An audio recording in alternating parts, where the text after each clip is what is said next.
AD is not just happening in the Middle East. It is now starting to happen in Europe. Let me explain.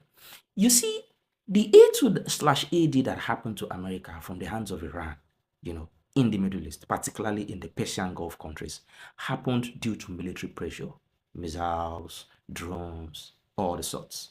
However, the immediate ring around Iran, when it comes to the military ecosystem for America, is, the Persian Gulf countries and the other Middle East countries. But there's an outer ring.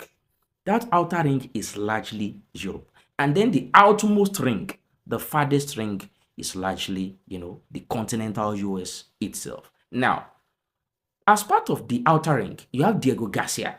Remember Diego Garcia? That particular territory that is about 4,000, 5,000 kilometers away from continental Iran, that Iran was suspected to have attacked with 2 ballistic missiles, a few weeks ago, although unsuccessfully.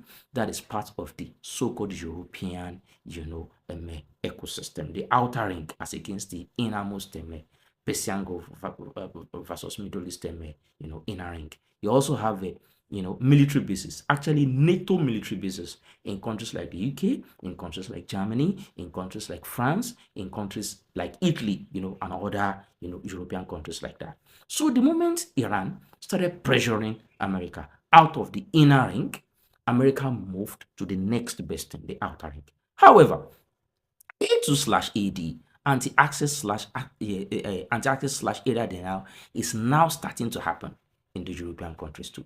However, it is not happening this time due to military pressure of Iran. It is happening due to economic pressure. Again, let me explain. You see, when Iran sucked off between 10 to 12 effective million barrels out of the daily 100 million barrels that go into the global, oil market, every day, according to analysts, the chokiest victims will be Asia. After Asia, Africa. After Africa, Europe. And after Europe, America and the Americans. According to them, Asia will feel the bite first. Africa next, Europe next, and then America last. Again, let me explain. You see, Asia will feel it most because Asia is largely an energy-hungry continent. Energy-hungry in the sense that the vast majority of the hydrocarbon reserves in the world, the crude oil, the gas, and all sorts. Almost no Asian country, is able to extract any hydrocarbon of consequence from its territory.